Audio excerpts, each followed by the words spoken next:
Bonjour à tous, c'est Louis et aujourd'hui on se retrouve pour une nouvelle critique de film et aujourd'hui nous allons critiquer La Petite Sirène. Donc La Petite Sirène c'est donc le troisième film Disney que nous allons critiquer sur cette chaîne après avoir critiqué La Belle et la Bête et Le Bossu de Notre-Dame. Aujourd'hui on s'attaque à La Petite Sirène du coup, sortie en 1989. Évidemment là on va parler du film original, non pas du remake de 2023. Le remake de 2023, j'en parlerai un petit peu en fin de vidéo, mais enfin bref, parce qu'il y en a beaucoup de gens qui lui ont craché dessus, mais voilà quoi. En attendant, voilà, le sujet de cette vidéo, c'est le film original du coup de 1989, un film évidemment qui fait partie des grands classiques de Disney, même si personnellement c'est pas mon préféré. Je pense qu'il est quand même dans mon top 10 de mes préférés, je pense, même s'il est pas dans mon top 3, parce que du coup, pour les deux films Disney que j'avais critiqués, c'était mes deux Disney préférés. Mon Disney préféré, La Belle et la Bête, et mon deuxième préféré, Le Bossu de Notre-Dame. Celui-là, c'est pas mon troisième préféré, mais il est dans mon top 10. Je sais pas, je saurais pas dire combien, mais il est dans mon top 10 au moins, je dirais. Enfin bref, voilà. Alors, La Petite Sirène, de quoi ça parle? Eh bien, ça parle du coup d'une sirène, du coup Ariel, du coup qui vit dans la mer, du coup avec sa famille. Du coup, sa famille qui est la famille royale, du coup. Du coup, il y a le roi des mers, du coup, son père Triton, voilà, le roi Triton, voilà. Du coup, qui est le roi, du coup, des mers, voilà, tout ça. Et sa mère, apparemment, enfin, c'est pas apparemment, est morte, puisqu'évidemment, la petite sirène fait partie de ces Disney qui ont eu des suites. Et dans une des suites, on apprend que la mère d'Ariel est morte, du coup, c'est pour ça qu'elle n'est pas là.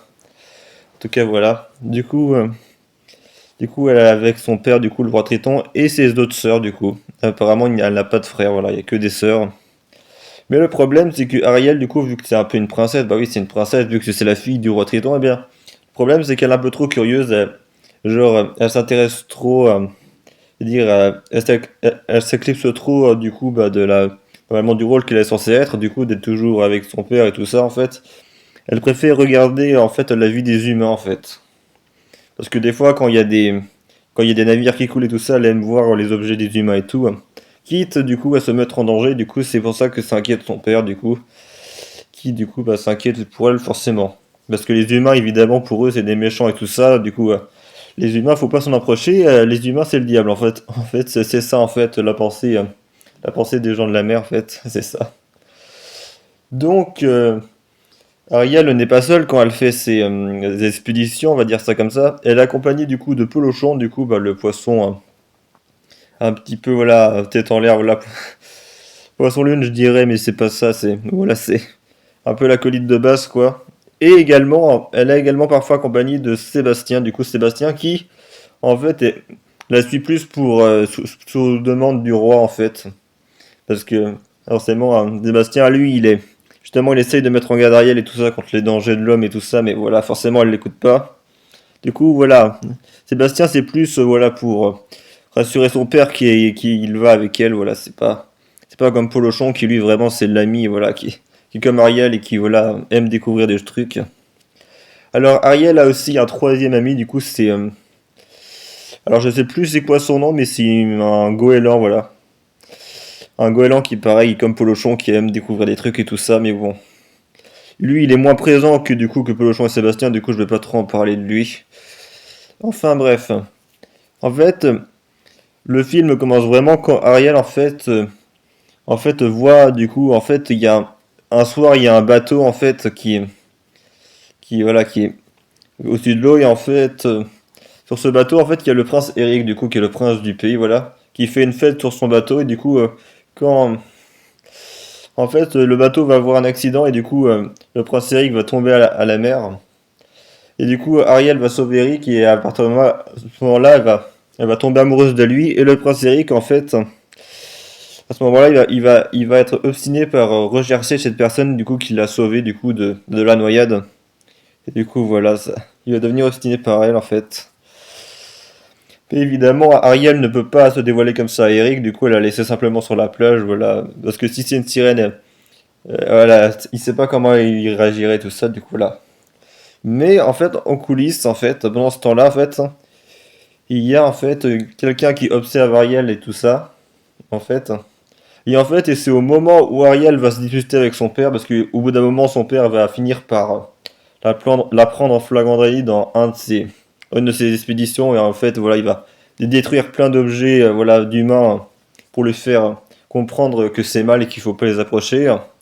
Et ben, ça permet à ce moment-là que cette personne, du coup, va envoyer deux de ses sbires. Du coup, c'est des boissons noires, mais, tout moche, voilà. Deux sbires, du coup, pour rencontrer Ariel. Et cette personne-là, c'est nulle autre que Ursula. Du coup, Ursula, du coup, qui est la méchante du film, voilà. Du coup, qui, en fait, est comme une sirène, mais au lieu d'avoir une queue de poisson, elle, c'est une pieuvre, voilà. C'est mi-femme, mi-pieuvre, voilà. C'est un peu bizarre comme créature. Et en gros, Ursula, qui évidemment a une idée derrière la tête, eh ben, va décider de se servir d'Ariel, en fait, voilà, de la manipuler. Elle dit en effet à Ariel que, voilà, elle peut la transformer en humaine, mais à deux conditions. C'est que, en fait, les deux conditions, c'est que pendant, pendant qu'elle sera humaine, bah, en fait, elle pourra plus parler, elle aura plus de voix. Ouais, c'est embêtant, ça, quand même. Et la deuxième condition, c'est que, en fait, elle a 3 jours pour embrasser le prince, et si jamais elle y arrive, elle restera humaine, mais si jamais elle échoue, et ben, elle se transformera en sirène et à partir de ce moment-là, elle deviendra du coup.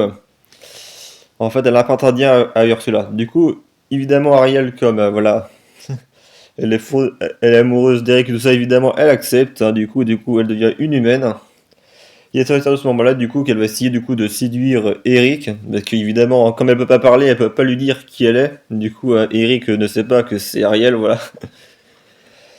Et évidemment, Ursula va envoyer ses acolytes, voilà, ses sbires, à empêcher Ariel de réussir parce qu'évidemment elle tout ce qu'elle veut c'est rallier Ariel à sa cause en fait voilà. Évidemment voilà il y a le roi Triton dans ce temps-là qui est inquiet, il va essayer de rechercher Ariel avec Sébastien et tout ça. En fait à partir de ce moment-là en fait voilà ça va être la partie où du coup bah, Eric et Ariel du coup vont s'approcher, mais évidemment Eric ne sait pas qui est Ariel du coup forcément voilà. Lui, tout ce qui l'intéresse, voilà, même s'il apprécie voilà, Ariel, lui, tout ce qui l'intéresse, voilà, c'est de retrouver la fameuse personne qui l'a sauvé.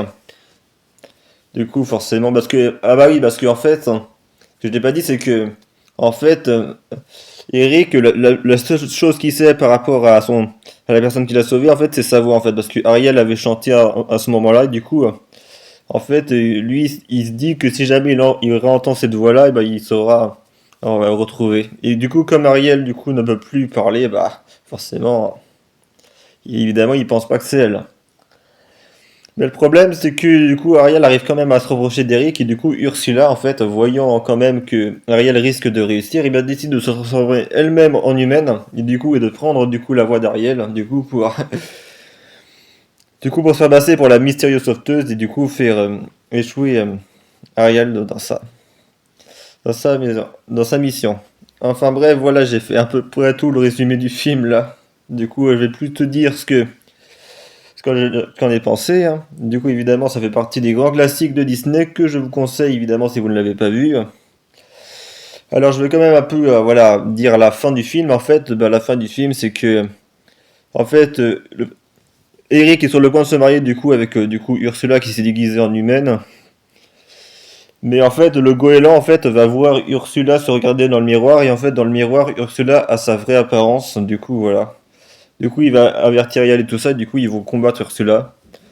À la fin, il y a un moment, et ça, je pense que c'est le moment qui m'a le plus marqué dans le film. En fait, Ursula, en fait, à la fin du film, en fait, elle va récupérer le trident de Triton, en fait, parce qu'en fait, pour protéger Ariel, Triton va se sacrifier, en fait, il va lui donner ses pouvoirs à Ursula, en fait. Et quand Ursula va avoir les pouvoirs de Triton, en fait, elle va devenir tellement puissante, en fait, qu'elle va devenir géante. Voilà. Elle va devenir géante, en fait, ça va. Et c'est le moment quand j'avais regardé, quand j'étais petit, ça m'avait marqué parce que du coup, en plus, comme vous savez, c'est le combat final du film, voilà, il y a les orages, tout ça, en pleine mer, tout ça. Et quand vous avez un monstre géant comme ça, évidemment, ça vous terrifie. Hein. Du coup, forcément, pour moi, c'est le moment le plus marquant du film, là. Enfin, pour un méchant Disney, c'était un des moments qui m'avait le plus marqué pour un méchant Disney. Hein.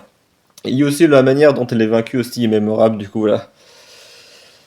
Et tu flippes bien quand t'es petit quand tu vois ça. Hein.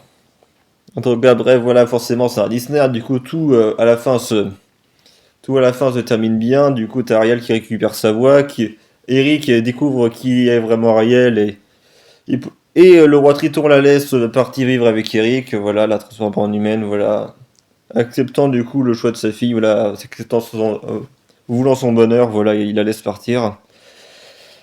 Bien évidemment. Enfin, voilà. Du coup, je vais parler un peu des chansons. Du coup, du film des chansons. Alors, évidemment, il y a plein de chansons qui sont mémorables dans La Petite Sirène, hein, notamment Sous l'océan. Évidemment, hein, je pense peut-être la chanson la plus connue du film, qui est sympathique, voilà, c'est une bonne chanson. Mais évidemment, pour moi, la meilleure chanson de ce film, c'est la chanson de la méchante, du coup, Pauvre âme en perdition, du coup, la chanson d'Ursula, qui, je l'avais dit dans ma vidéo sur le boss de Notre-Dame, pour moi, est la troisième meilleure chanson de méchant. Du coup, après, du coup, Infernal de Claude Frollo, et la chanson de Scar, je me souviens plus du titre de sa chanson, à celle de Scar, mais en tout cas, voilà. Pour moi, c'est la troisième meilleure chanson de méchant, notamment parce que lorsqu'elle chantait, voilà, c'est dans l'ordre d'Ursula, et c'est un petit peu, voilà, avec tous les trucs de magie et tout ça, en fait, ça rend bien, en fait. Du coup, c'est à ce moment-là, on sent vraiment qu'Ursula manipule Ariel, du coup, voilà, c'est impressionnant à voir, en tout cas.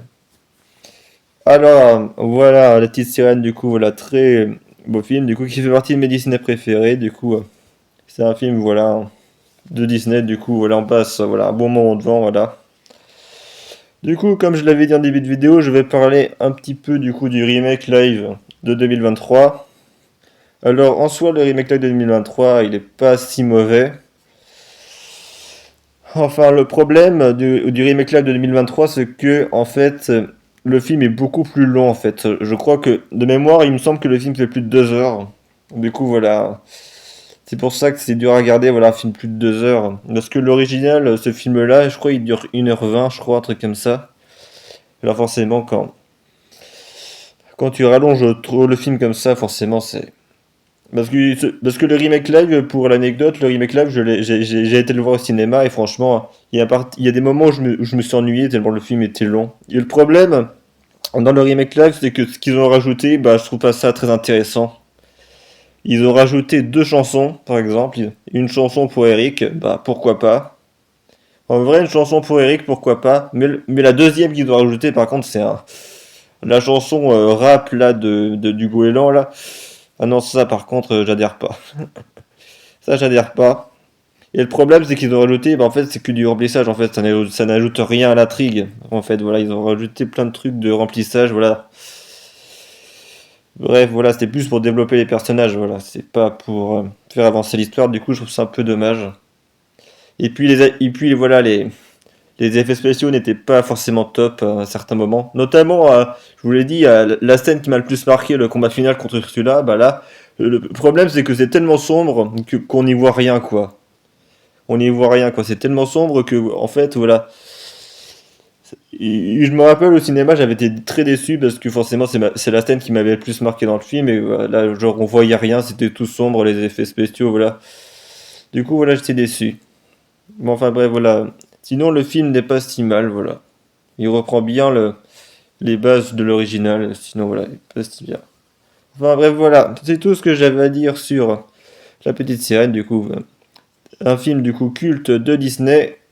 Évidemment, que si vous n'avez pas vu, eh bien forcément, je vous invite à voir ou à revoir. Allez, c'était Louis. Bye à tous.